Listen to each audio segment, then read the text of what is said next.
That's it. Okay, so where to begin? So to begin, what is play?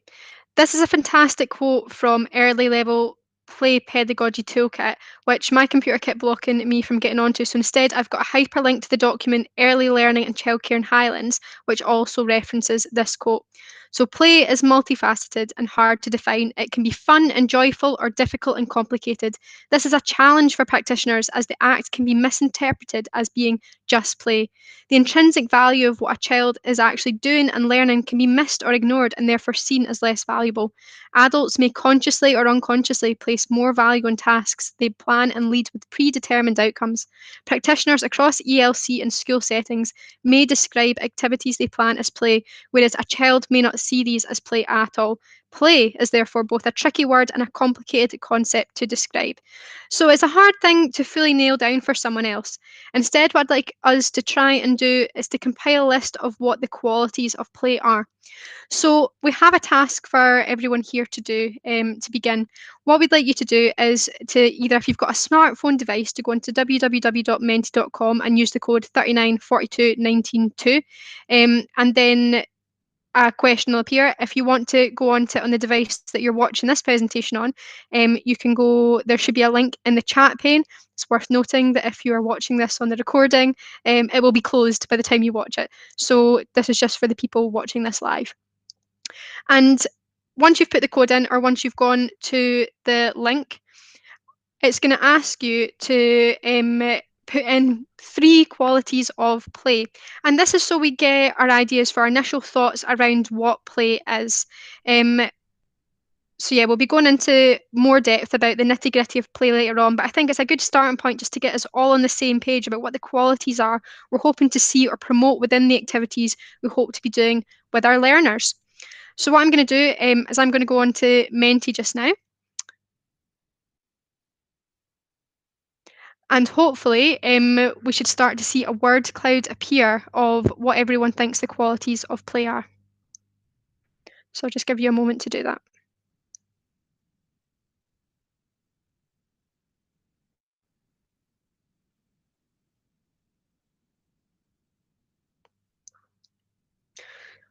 It's always a good moment when the first one starts coming in because you know it's working.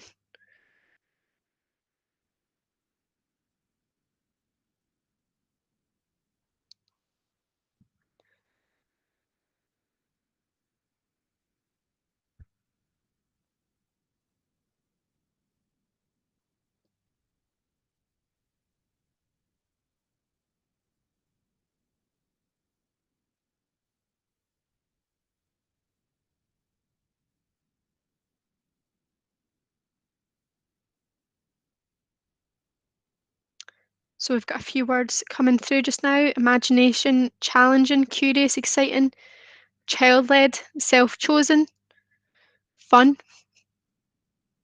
I'll give it a few more minutes to see if more will come through.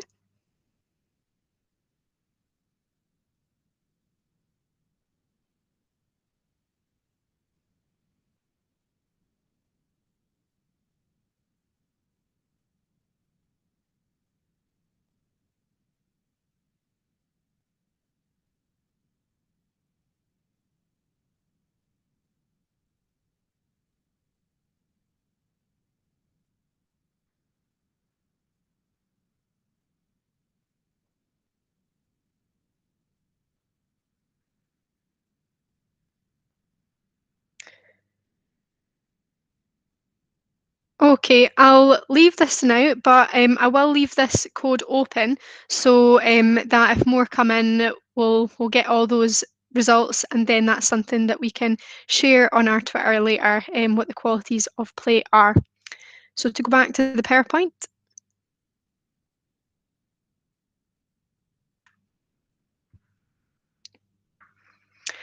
So some of the words that we've seen there, I feel can fit into this quote from the Lego Foundation, which for me, I think really captures nicely key qualities and characteristics of play. Again, we'll come back to this a bit later, but I'd just like you to have the qualities you've come up with in the word cloud, as well as these qualities and characteristics floating in your mind as we go through what the aim of the programme is and how play connects to improving gender balance and equalities.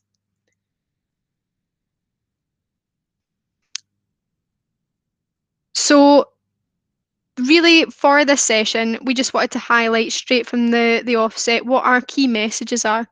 So the first one, the nature of play means that it has the potential to help mitigate the impact of gender stereotyping. And then our second key message, to actively combat gender stereotyping through play, practitioners need to make conscious decisions around how play is planned, what the role of the teacher is during the play experience, and how we can evaluate and build on the experiences of the learners. So we'll come back to that again at the end, but hopefully as we're going through our presentation, you'll be able to start to make connections to your own practice about how these key messages can help within your practice.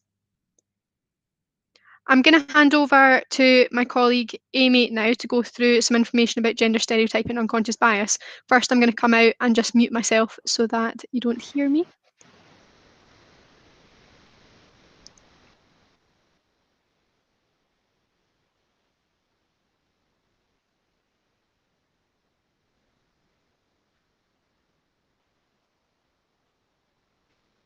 Thanks, Jen. So looking at what a gender stereotype is, just to nail down definitions, a gender stereotype is a widely held belief or generalization about the behaviors, characteristics, and roles performed by women and men. Their attributes assigned based purely on gender. And so for the purpose of this afternoon, we're going to be talking about girls and boys as two distinct genders, and we're going to be quite binary, which we know is not how gender is. This is the gender unicorn, and we use it with the team use it, and we think it's a very useful image, especially when having conversations with young people about the differences between gender, sex, and sexual orientation. So when we're talking about gender this afternoon, we'll be referring to the top two aspects of the gender unicorn: gender identity and gender expression. And we absolutely recognize that gender exists on a spectrum, with girls and women and boys and men being boxes that exist on opposite ends of that spectrum. Stereotypes help reinforce these limiting boxes, making it harder for girls to express typically masculine behaviors, and often even harder for boys to express typically feminine behaviors. So by questioning and challenging these limiting boxes, we free up everyone to be who they are and choose what they want to do in their interests without limitation or fear of reprisal. So continuing with the word cloud theme, these word clouds came from trainee science teachers about pupils. It's worth noting that we do these word clouds often, and very sort of similar words jump out time and time again. So just take a moment to have a wee look and see if there's anything that's really jumping out at you, anything that's surprising or worrisome to you. And again, feel free to be sharing that in the chat as well. If there's anything that's really expected or anything that's really different to what you might have expected to be in those word clouds around gender stereotypes. Generally, the word clouds for the boys have words that focus on physicality, strength, activeness, and boldness. There you can see some of them there. And the word clouds for girls have words that we'd be focusing more on nicer behaviors, as we see them passive behaviors, appearance, and nurturing behaviors. It's important to know and be able to name these stereotypes so that we can become aware of them and begin to work towards dismantling them, because we should be living in a society where every young person has the potential to hold any of these characteristics, and for it not to have connotations about gender, because that can be very, very limiting. So stereotyping is present throughout a person's life. This is an example from very early on. It's a card that's given to parents when a child is born. So just in the chat function, please feel free to share any sort of spot the difference, big differences that you're seeing just initially at your first glance between these two cards.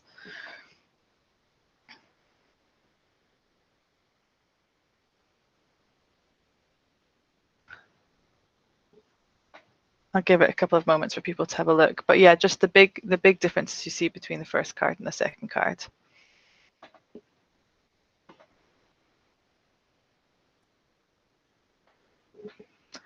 Girl is being hugged, the boy's not. There's more.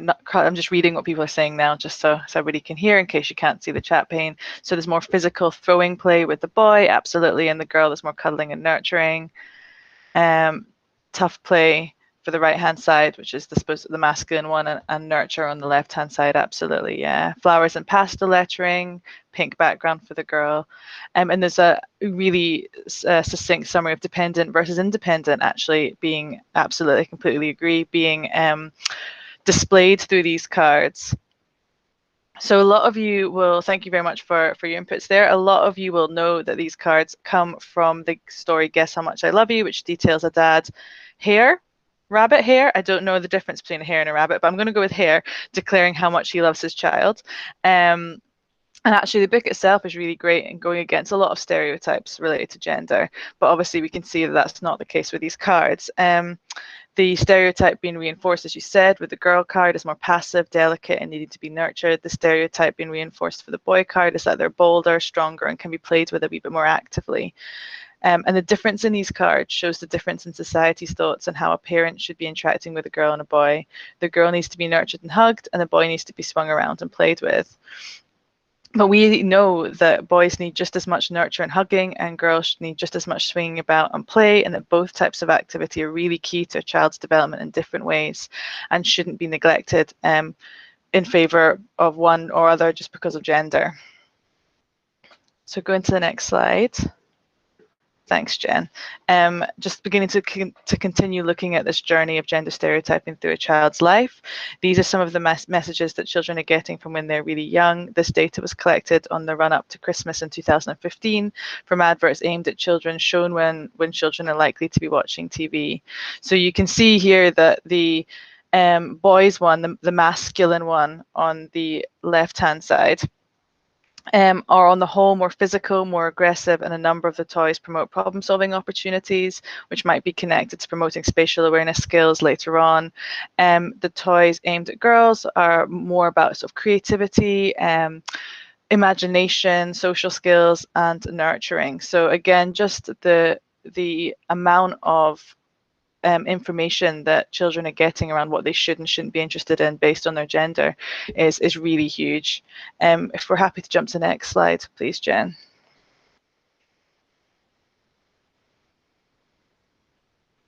Thank you.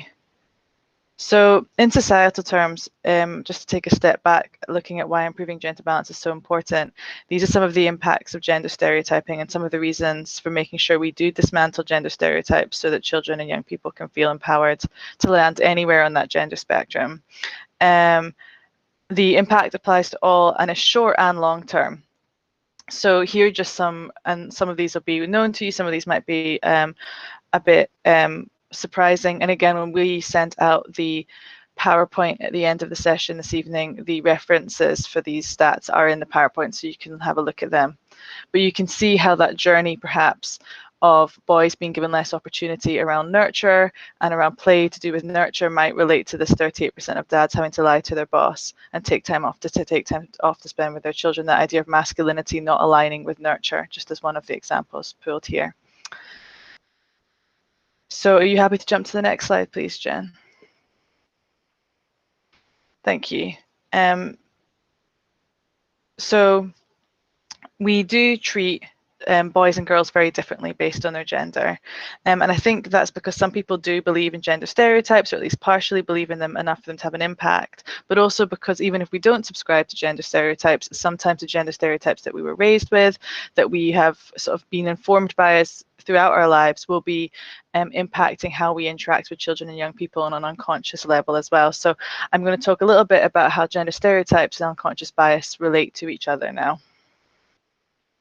So first of all, I'm going to tell you a wee story just to begin to have this conversation about unconscious bias. If you could close your eyes if you're comfortable to do so, but don't worry if you don't want to, please also feel free to keep them open, but just try really hard to picture the scene that I'm about to talk through. So a builder leaning out of a van shouts, "Nice legs," to a nurse passing by. The same nurse arrives at work and casually mentions this to a senior doctor. The doctor said, "I'd never say that." The doctor has two grown-up children who are 28 and 30. They get on very well. One is a sergeant in the army, the other's training to be a beauty therapist. The doctor divorced last year and is currently dating someone else. So if you did close your eyes, feel free to open them now. And then just take a couple of minutes to reflect and on these questions. Feel free to post any answers you're certain about in the chat, but if not, if you're just happy to go through those and think about what the answers are to each of those questions.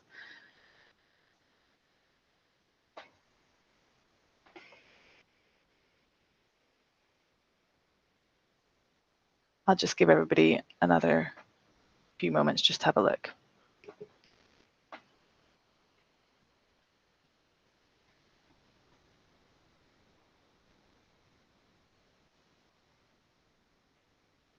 So, as some of you will be on to me and might already know, we don't actually know the answer to any of these questions given the amount of information that we have with that story. It turns out that don't know is the right answer for every single one of those questions. So if you have a wee look here, you can see that the information is actually quite sparse. And I'm sure that in each of your heads, and certainly in my own head, there's a very clear picture that played out in my mind when I was thinking about that story. And that's because our unconscious bias is filling in the gaps that we don't know so that the information can make sense to us. Quite often the picture will resemble the stereotypes that we have learned, as our unconscious bias might utilize experiences, things seen in the media, and assumptions to help build that picture up. There's nothing innately wrong with unconscious bias. It helps us every day. It helps sports players make quick decisions, for example. It certainly helps me when I'm cycling, make sort of quick decisions to keep me safe. But the danger comes when we let our unconscious bias make the sole decisions about people and situations, as very often our unconscious bias is actually incorrect. So we need to ensure that we are aware of unconscious bias so that we can also supplement unconscious bias with logic and rational thought and evidence when we're making decisions. And also some of you just there will have been on to me, given the context of the learning this evening, and will have already been sort of in your own mind coming up with alternatives to what the nurse could look like. And that's another really great example of how we can mitigate our own unconscious bias, because we're in like a safe, non-judgmental learning space. If you're happy to move on to the next slide, that'd be great, Jen. Thank you. Another element to being able to mitigate our own unconscious bias is knowing when unconscious bias can have an impact. And that is when we're making quick decisions, when we're under pressure, when we're stressed, tired, anxious, or frustrated, and when information is ambiguous or incomplete, like it was in the story there, or when we feel threatened. So again, if we're in a situation where we know we're under pressure, we know we're tired, or we don't have all the information, if we are able to take a wee step back and work to mitigate our unconscious bias, or wait till we have more information, that can be a really powerful tool to responding to unconscious bias. So my next question for you to pop something into the chat pane is around what characteristics we tend to make snap judgments about. So what characteristics of another person do we see judgments being made about them because of those characteristics? Please feel free just to pop any ideas you have in the chat pane.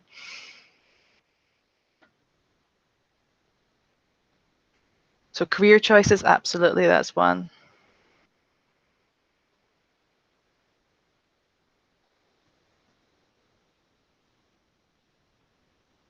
Clothing, appearance, behavior, definitely.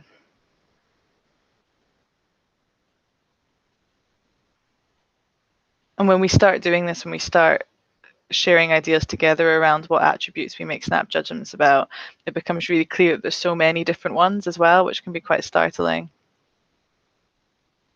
Jen, are you happy just to go on to the list of ideas? Now, this is not an exhaustive list at all. These are just some of the areas that we might be making snap judgments, or our unconscious bias might be sort of leading us around. So gender, ethnicity, religion, belief, perceived sexual orientation, attractiveness, disability, clothing, height, piercings and tattoos, hairstyle, body language, accent, personality, friends and family, and age.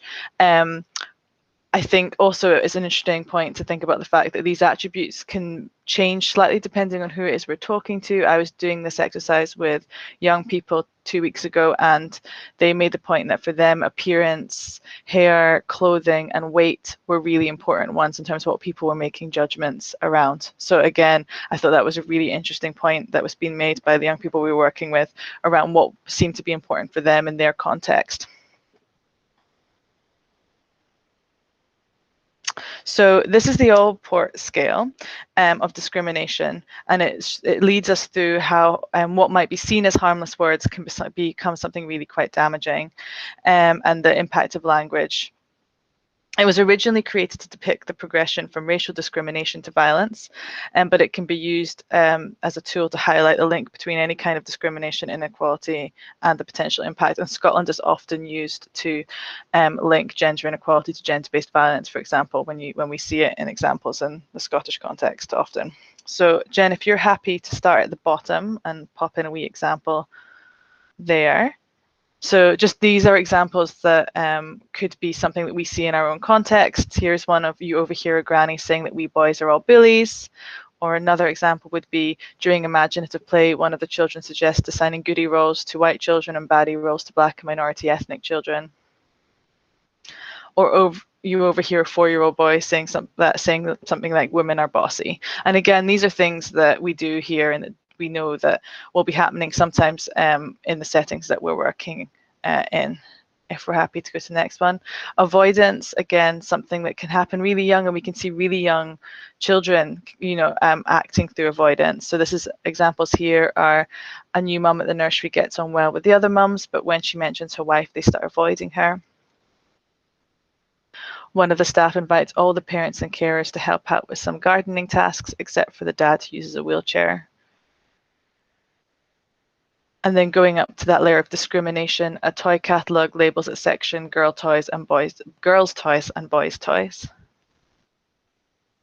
And a letter to the nursery parents asks for strong dads and granddads to help in the garden. Going up to more harmful behaviours, and this is probably the area where it would begin to become clear to us that something was wrong. A girl is pushed violently by a boy and told to shut up.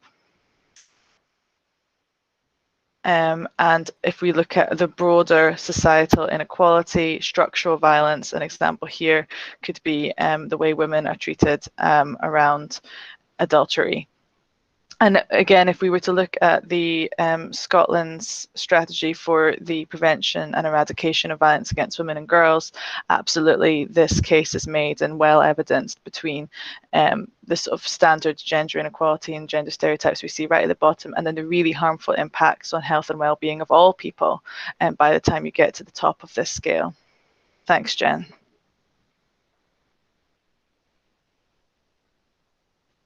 So I'm going to hand back to Jen now, and Jen's going to talk through a wee bit more about play.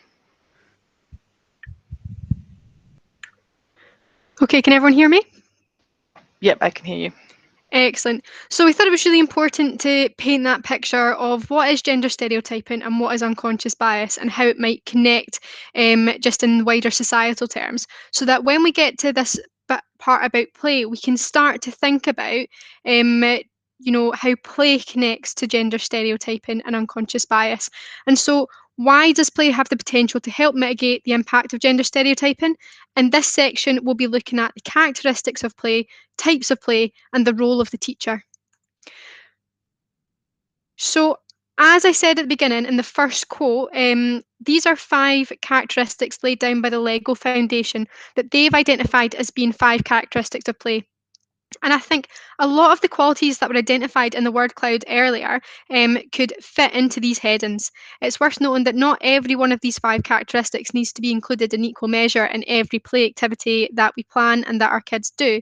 But I think we should be aware of how much of each characteristic is in the activities we plan, because if an activity of ours is super successful in a lesson, it's good to reflect on whether a child has connected more with the activity because the activity had more meaningful aspects for that child, or maybe more socially interactive aspects.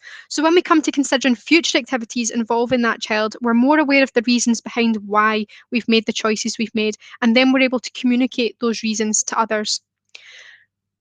So this is a YouTube video, which is not going to play just now, but I would encourage you to go and watch the YouTube video that my colleague will be putting in the chat pane just now in your own time, because it really lays down what these 5 characteristics of play might mean for children in a setting. And in the next few slides, I'm going to go through how these 5 characteristics might connect to improving gender balance and equalities. For me, meaningful play has the potential to mitigate the impact of gender stereotyping, as it's all about ensuring that the child is at the centre of the planning and also has the opportunity to be involved in planning for their own learning. Children should be able to connect their learning experiences with real life experiences and translate that learning into understanding to help them navigate the world around them. And part of that could involve looking at the myths and expectations that are attached to stereotypes and actually busting those myths. I consider it being socially interactive, to being there, like having the young people be there in the moment with others, communicating, sharing, developing their sense of self, and learning how to interact and work positively with other people in different situations. When we're socially interactive, there's real opportunity to develop a range of transferable skills in terms of personal, social, emotional, and creative development. In terms of skill development, it's very rare in any job that will work entirely independently. And I think learning skills connected to DYW alongside other people is essential, and also a great way to shift the focus off of specific jobs being for men and women and more about enabling learners to develop transferable skills and discuss how those wide varieties of skills they possess are transferable. So tasks and activities in play that provide opportunity to interact and work with others is really important. Also, any activities which encourage the development of our social and emotion skills are essential. So there has been research done that looks at how, because of the subtle yet constant reinforcement of gender stereotyping through a child's life, boys have a much more difficult time communicating a broad range of emotions. If you watch the BBC documentary No More Boys and Girls on YouTube, they talk a bit about this in terms of the children in the class. The only emotion which the majority of the boys within the class were overwhelmingly able to identify and display was anger. So any activities which encourage children to learn how to be with each other socially, talk, identify, and regulate different emotions is a fantastic way of mitigating that effect of gender stereotyping. Active engagement is about that full immersion into the experience so that engagement is high, interest is high, and learners are challenged. And part of that could be about employing highly effective questioning techniques. Here is a visual of Bloom's reimagined taxonomy, and at the core is remembering and understanding, and then with equal weight around the outside is applying, creating, analysing, and evaluating. And again, this has the potential to mitigate the impact of gender stereotyping because highly effective questioning could lead to questioning expectations and concepts connected to stereotyping and really, again, busting those myths. One of the play activities in No More Boys and Girls was about combating the myth that boys are stronger than girls. They set up the activity involving the pupils first answering questions about who they thought would be the strongest and which gender might be stronger, and then moved on to allowing them to try out some practical tasks that tested strength. And having the experience, they were then questioned again about what they had observed, and overwhelmingly they realised that there's been very little difference in the strengths of all the pupils in the class. So that's an excellent example of a play activity that is actively engaging while still combating gender stereotyping. What I think when I see the term iterative is that it's about the ability to try new things. So for me, this is more than a standalone activity. This is about creating an ethos and culture where children understand they are in a safe environment, where they know what the boundaries are, where they know they have permission to play. Just to really thoroughly explore the point about encouraging an ethos which promotes play, I'll quickly go through what I mean by encouraging an ethos which promotes play. I see it as needing three specific things, particularly in a secondary school where you only have a specific amount of time with a class in a day for the activities, and you might only see that class once or twice a week. I think it's essential to have clear expectations, structure, and the pupil participation and voice in your planning. By expectations in this context, I mean enabling the learners to know what they do, in fact, that they do in fact have permission to play and where the specific boundaries are so that the learners know how far they're allowed to go with their ideas. So often in my classes, I would hear things like, wait, are we allowed to use that? Are we allowed to go there? Are we allowed to wear that? Are we allowed to do that? Once pupils know that they won't get in trouble for playing and they know the boundaries, they'll be a lot more comfortable in the environment and there will be a lot more trust to help them engage in the activity. And when considering resilience and growth mindset and that idea of taking risks. To connect again to IGBE, there's research done that talks about because of the reinforcement of gender stereotyping, girls are less likely to take risks and more likely to not have maybe a growth mindset. It's potentially one reason as to why we see less girls taking STEM subjects, because they're more anxious maybe in situations where they have to take risks and try new things. So any activities which enable pupils to be iterative will be a positive step for mitigating the impact of gender stereotyping. With regards to the structure, this is a quote from one of my favourite books called The House of Games.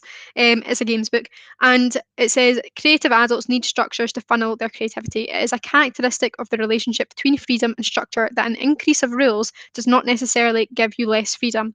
The best example I can give of this is that if the only instruction I gave to a group of pupils that I didn't really know was to create me a drama, I'd either end up with nothing or with something that came from an idea one of them maybe already had in their heads and imposed on the rest of them because they couldn't think of anything better to do in that moment.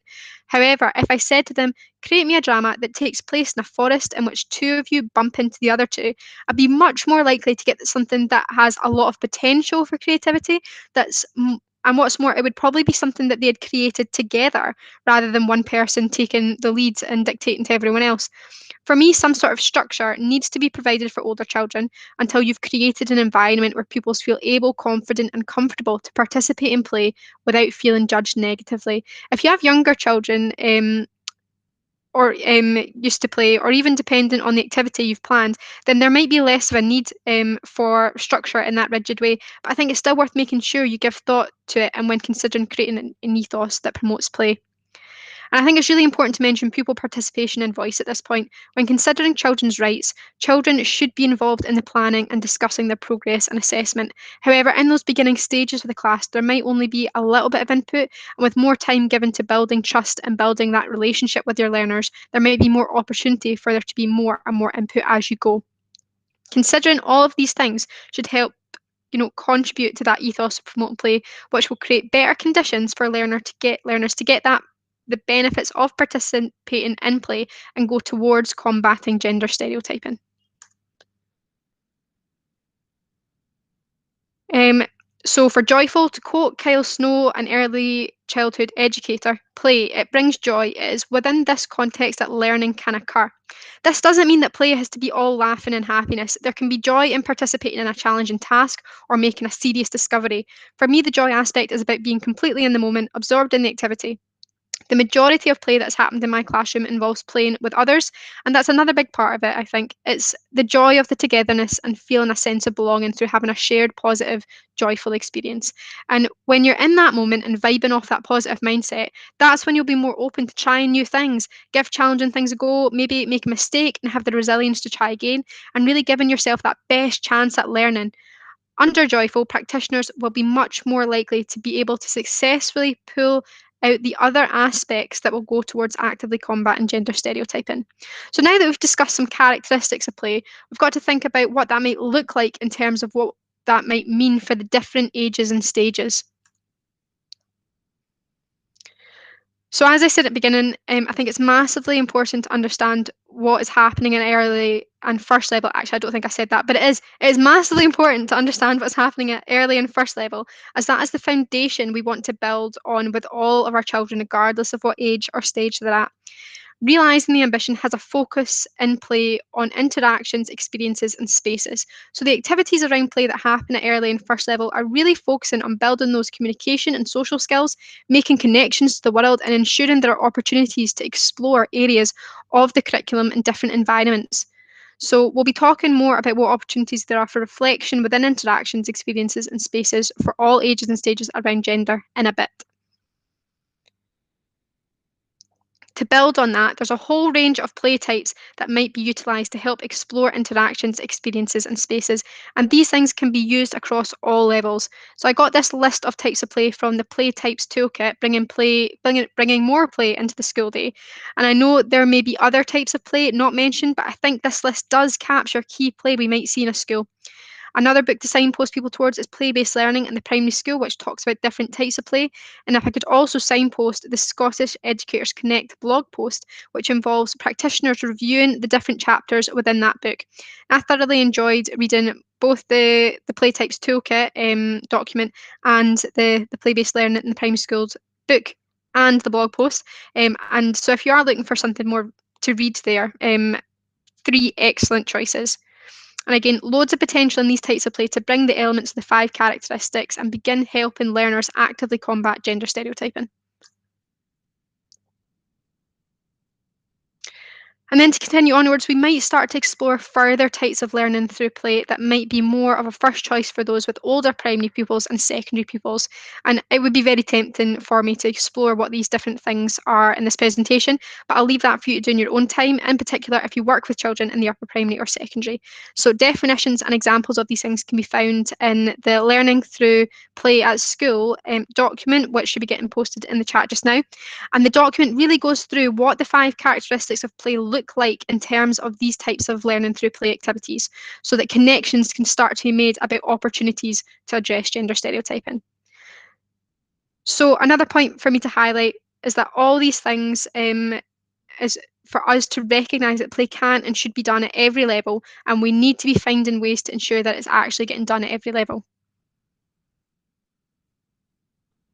And lastly, for considering why play has the potential to help mitigate the impact of gender stereotyping, is the role of the teacher. For me, part of recognising what the line is that I'm walking when I'm creating play experiences is in my own learning and teaching is to consider how much control I'm prepared to give away in my lessons to get that rich play-based learning experience. The table on the left is from play-based learning in the primary school and looks at the spectrum between play that is adult-led, play that is structured or guided, and play that is child-led and exploratory, and shows what level of control over the activity children and adults have within each of those structures of play. This is where I think the key difference is between what approaches we might see with regards to learning through play in an early year setting and learning through play in the upper primary and secondary. In the early years, through my conversations with the early years practitioners, although all 3 are probably utilised, child-led play is the favoured and preferred option because child-led play, done really well, enables the children to explore and decide on the direction they're going in, and the opportunities for development are phenomenal because it's totally child-centred and child-led. But I think all 3 are important and have a place. On the right is an image of the triple helix from the Learning Through Play document, and to quote from it, the triple helix symbolises 3 strands of activities working in harmony together. All 3 are essential components, and the structure is weaker for the absence of one. Marbina Church and Taylor explained that learning environments dominated by one approach are not effective, and the teacher must make judgments about when and how to provide opportunities for a mix of each. And I think choosing which one to employ might depend on what the purpose of the play experience is, how comfortable the young people are in the environment, the relationship you have with the class, and the relationships that already exist between the learners. So I've worked in nurseries, primaries, and secondaries, and in my experience, the vast majority of learners love learning through play. However, what I've noticed is the older a group is, the longer it takes for me to get a group to a place where they're comfortable in the environment, where they trust me enough to engage in the experience, and where they trust each other enough to engage in the experience. Because of this, I found myself doing more adult-led or guided play activities. So in order to get them to a point where I'm able to allow them to have a child-led play experience, I have to put that work in first.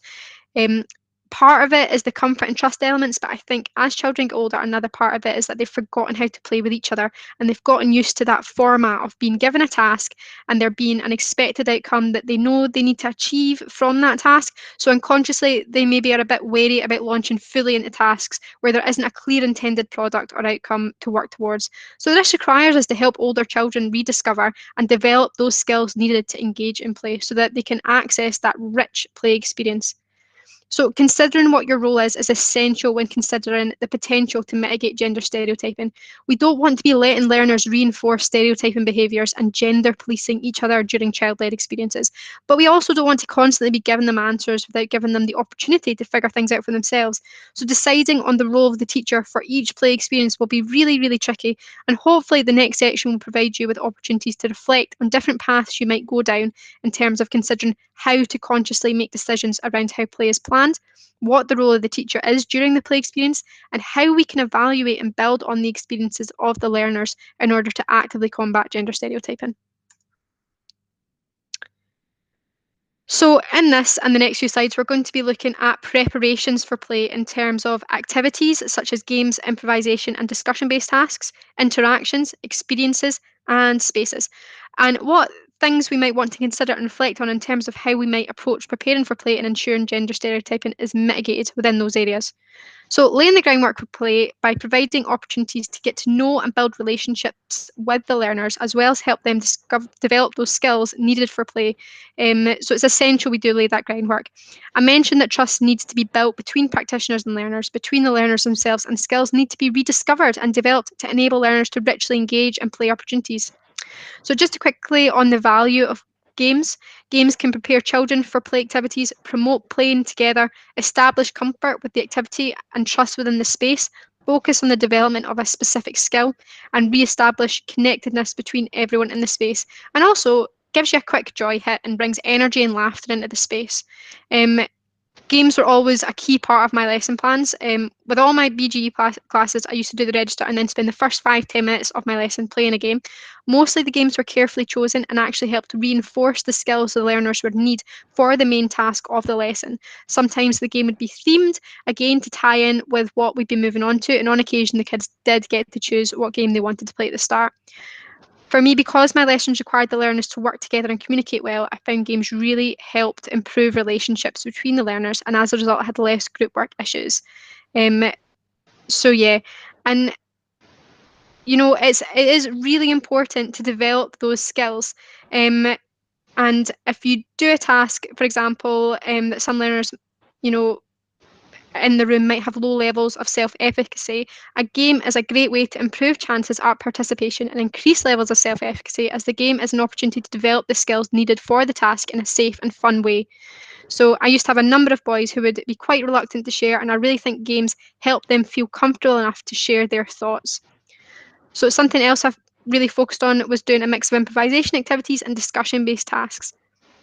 To look at improvisation, an essential skill needed for play is the ability to communicate with others. This might be through their words and keeping a conversation alive, which a number of older pupils can actually find quite challenging. So, doing improvisation tasks and building up those skills can really help get them to a point where then they're much able to maybe talk about emotions and have social interactions with other young people, which then can lead on to situations where you then start to combat gender stereotyping and able to have those conversations and opinions coming from the young people. And then to briefly touch on discussion-based activities, I found that if I provided learners with a stimulus, like a picture, video, quote, that type of thing, and then asked them questions, I was able to get to know their ideas, thoughts, and opinions and interests. And I was better able to plan activities and learning experiences that really put them at the centre of their learning and make it meaningful to them. So, when you're preparing a learning through play experience, it might be worth considering whether a pre-task of a game, discussion-based activity, or improvisation activity might be appropriate to do in advance, which might influence whether you adapt your activity or idea, or just might help prepare the learners for participating in the play experience. I'll now hand over to Amy for this slide. Thanks, Jen. So going on to looking at interactions, and by that we mean actions, words, and emotions that might be from us or from others.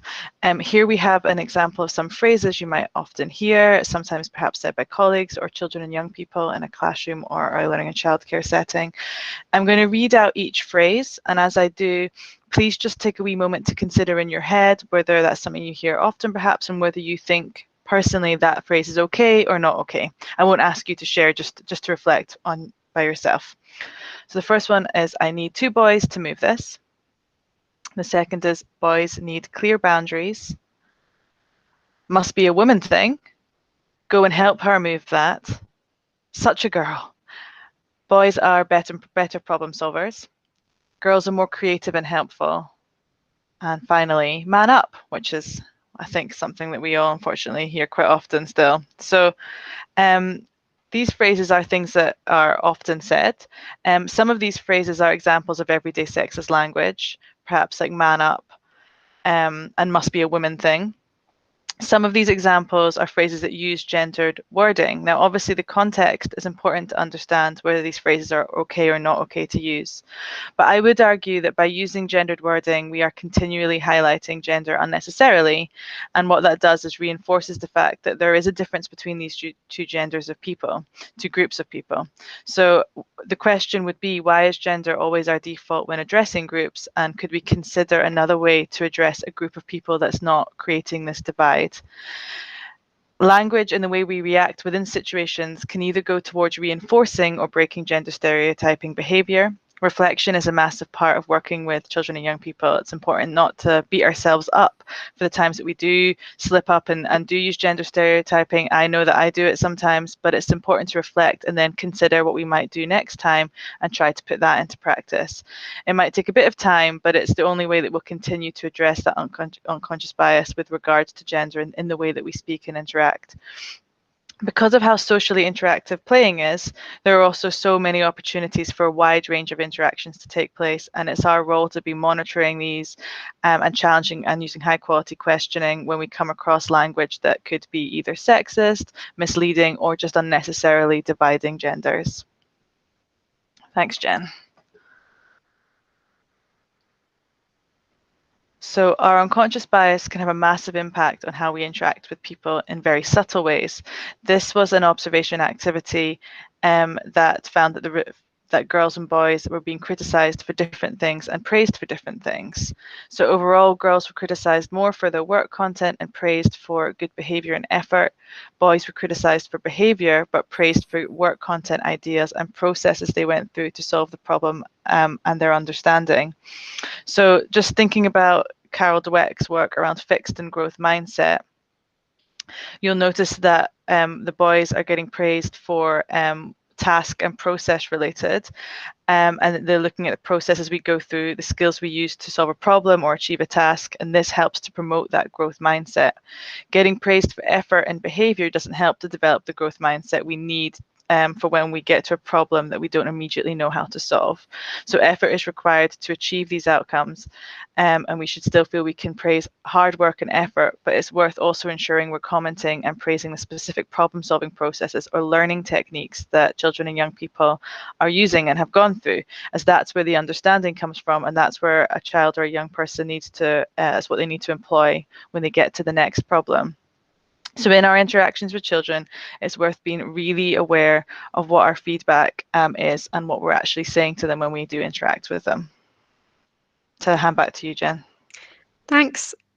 So to go on to experiences, here are the 4 contexts for learning. So opportunities for personal achievement, interdisciplinary learning, ethos and life of the school as a community, and curriculum areas and subjects. And at the side of the 4 contexts is a quote from Susan Mackay, and I think it really connects well with the 4 contexts, as she says, learning through play is about continuity, bringing together children's spheres of life, home, school, and the wider world, and doing so over time. So when we consider how we might bring play into the experiences we're offering as part of our learning and teaching in an embedded and sustained way, I think connecting play to the 4 contexts and seeing what opportunities arise could be an excellent way to continually make the experiences we're offering our learners relevant and joyful, as well as having the biggest capacity for creating a really memorable and meaningful learning experience. And part of that is actively seeking out learning experiences that challenge our children to help mitigate gender stereotyping. In terms of spaces, it could be indoor or outdoors. It could be about being somewhere that enables the learners to be completely immersed in an activity. For me, spaces ties really closely with experiences, and we need to be thinking, how can we ensure spaces are inclusive and help to challenge gender stereotypes? My colleague Fiona delivered a really informative session on gender in the outdoors. So if you'd like to look at that element further, you'll find the recording session on our YouTube channel, I think. And then to look at considering those immersive indoor experiences, another key element for me when thinking about our role as a teacher is how we set up these play opportunities, how you get buy-in from maybe more reluctant learners.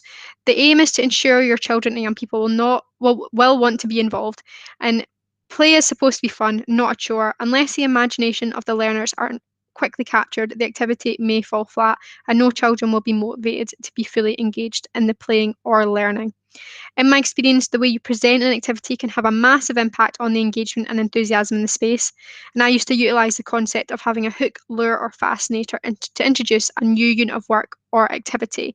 This is something that quickly engages pupils and makes them interested in what might be going on. The most effective hooks, lures, and fascinators I employed were things that were visual, created atmosphere, and had a bit of mystery to it. So I'm not going to share any examples. If you are interested, feel free to email us for some examples, and I'll try to get that sent to you. But um, it can be done in so many ways. And when thinking about how this connects to gender, generally these things improve participation and as a result can improve self-efficacy because they've been so caught up in the atmosphere and energy that they've given it a go, succeeded, and proven to themselves that they are able to do it. So these aspects can be created in a lot of ways. You know, a box with a question mark on it with random things inside, an envelope with only half a letter in it, a riddle, a map. With older children, used to like to use whatever I could to quickly engage them. You know, in the pictures on the screen, you know, one of them was I was enroll as a professor, and then the task was that the children would take on the roles that I was demonstrating, and then once they got into that kind of guided scenario, I then let them loose to kind of create whatever scenes they wanted from that point. So it's really it's been some of my most successful units of work and some of the most fantastic play opportunities that I was able to deliver when a teacher. So we've reflected on the preparation in terms of games, improvisation and discussion, tasks, interactions, experiences, and spaces. Now, how can we ensure that more of the play experiences in our settings are helping to dismantle gender stereotypes? I think it's really important that we are making conscious decisions about what we're doing in our learning and teaching around play. That's not to say we can't be flexible, but I think it's easier to be flexible if we've done a lot of thinking around the decisions made throughout the planning process and what potential plan Bs and plan Cs there are. So on the screen in front of you are some reflective questions that can help us more consciously plan high quality play experiences that help to combat gender stereotyping. Now, I'm not going to go through every question. It might be worth taking a wee picture of this slide, but we are recording, so it's something that you can go back and look at later. But importantly for us, I'd like to pull your attention to the question on the 5th bullet point: where are the opportunities to actively combat gender stereotyping? So I'll swing back to this point in the next few slides, but my point is that the planning stages is where you need to embed this question in order to start really consciously making this part of your practice. To pull your attention to the 3rd bullet point under experiences, are you being responsive? For me, even if it's completely child-led and I'm trying to pretend I'm part of the furniture and not really there, I still need to be ready to be responsive. An example which was recently shared with me was that an early years teacher was observing at a distance a child-led free play experience in a home corner of a nursery. And one wee girl said to another wee girl that she wanted to be the mummy too. And the reply was, there can only be one mummy. Now, at that point, I would argue we need to be responsive to that situation because it's really important that stereotypes and misconceptions are not perpetuated. So it'd be our role to intervene, maybe throw in some high order questioning from Bloom's taxonomy about why they've said that, maybe impart a bit of knowledge that there can be, in fact, be two mummies, as some children do have two mums, and then see how their play progresses after that. So going through this process, or even just getting into the habit of automatically asking yourselves these questions, are essential. I'll hand over to Amy to talk about this slide. Thanks, Jen. So when we're considering these reflective questions, we might want to decide to take a wider look at what's happening in our setting by doing an environmental audit. On this slide is a wee bit of the audit that the Gender Friendly Nurseries project uses, and it looks at exploring gender stereotyping and unconscious bias across different aspects of an early years setting. So I know not everyone here will be from an early years background, but the whole early years curriculum is built on the idea that the curriculum in the early years should be play-based. So even if you're not early years, you might find this audit really good and useful to take and adapt for your own exploration around play in your setting. I won't read through it all, but if you're interested in moving forward with an environmental audit, please do be in touch and we can chat through it. And also the Gender Equal Play resource that the Care Inspectorate put out the year before last also has ideas around that environmental audit step.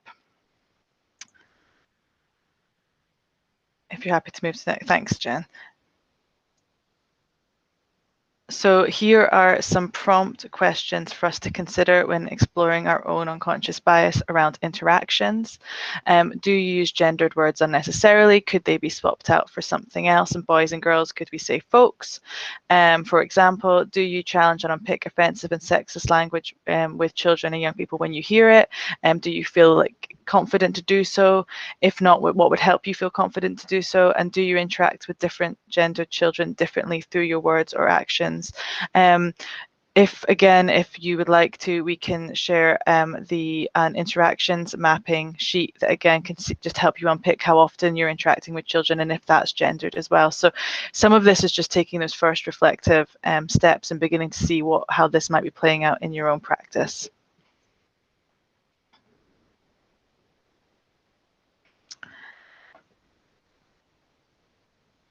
So here's a scenario that's an example of an interaction you might observe in a setting. This is an early learning and childcare setting, and this scenario is transferable to up the school to physics isn't for girls, dance isn't for boys, for example, as well. This comes again from the Gender Friendly Nurseries activity pack. So you overhear a couple of the boys telling one of the girls, you can't join that activity, which is playing with cars. This is not for girls, only for boys. The girl walks away looking glum. Again, if you're happy to, in the chat, just give your first initial thoughts on what you see the problem, what you see the problem as, and what could be done. What do you think would be a helpful step to be done in that situation? That would be great if you're happy to share your ideas. Thank you. I'll give everybody a couple of moments. Also, I'm just going to say we are getting towards 5. We will be running over. If you have to go, please don't feel like you need to stay. You're welcome to stay. However, obviously this is being recorded, so you'll be able to go back and watch it at your own leisure another time if you wish. Yeah, thanks, Jen. We'll be finishing at about 10 past realistically.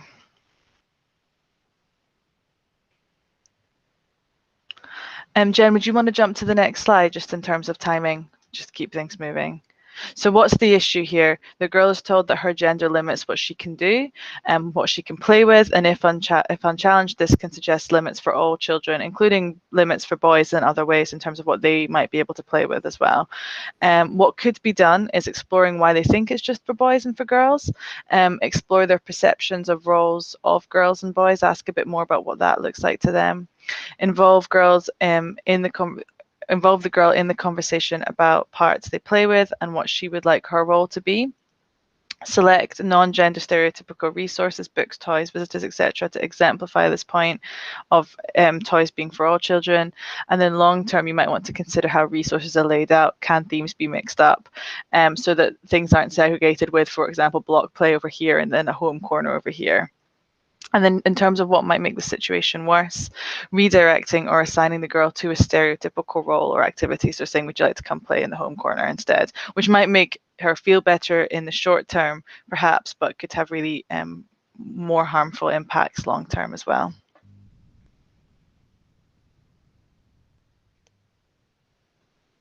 So are children encouraged to try lots of different experiences as framed in the 4 contexts? And are children getting opportunities to have a mix of child-led, guided, and adult-led activities? Sometimes, in order to help and encourage child-led children experience new things, we need to take the lead and show them what the experience could be like with us guiding them before then letting them try and choose it for themselves next time. That can be a really helpful step.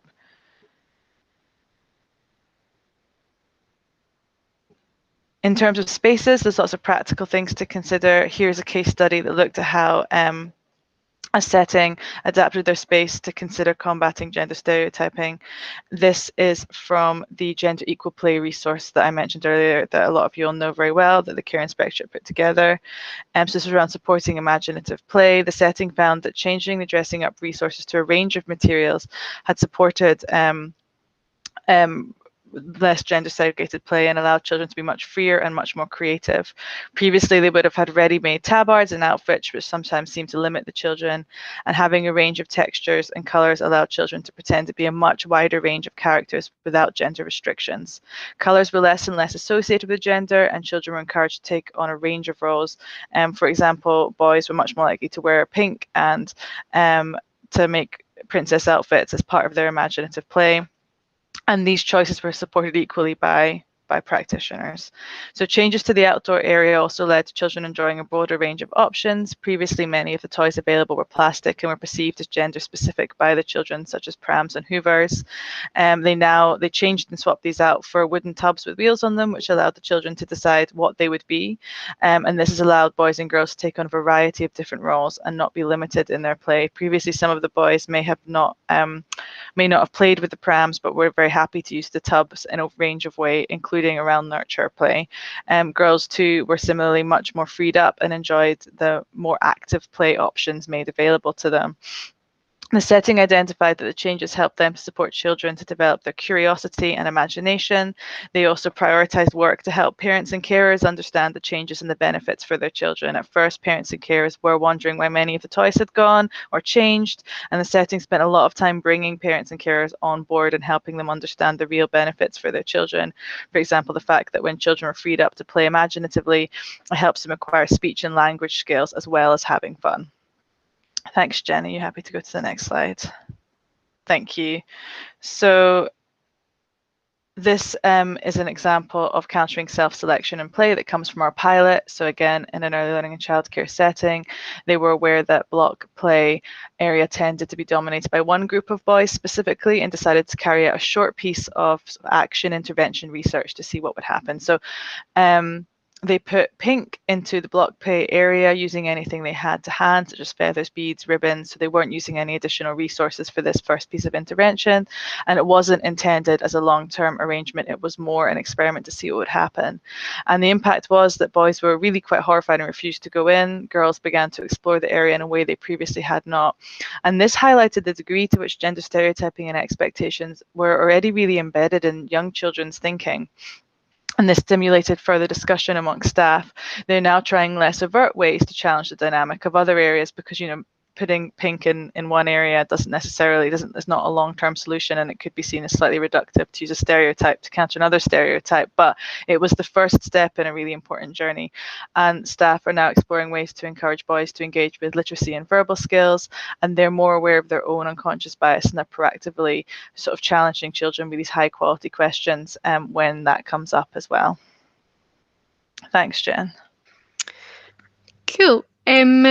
Thanks, Amy. So just to kind of sum up, because we have finally got to the end, right at the beginning, we kind of said, these are our key messages. The nature of play means that it has the potential to help mitigate the impact of gender stereotyping, and to actively combat gender stereotyping through play, practitioners need to make conscious decisions around how play is planned, what the role of the teacher is during the play experience, and how we can evaluate and build on the experiences of learners. And I really hope that throughout the session you've been able to start thinking about what is play, what does play look like, and what opportunities are there for connecting learning around about gender and gender stereotyping to play, and hopefully have got some ideas about how the nature of play does mean that there is potential to help mitigate the impact of gender stereotyping.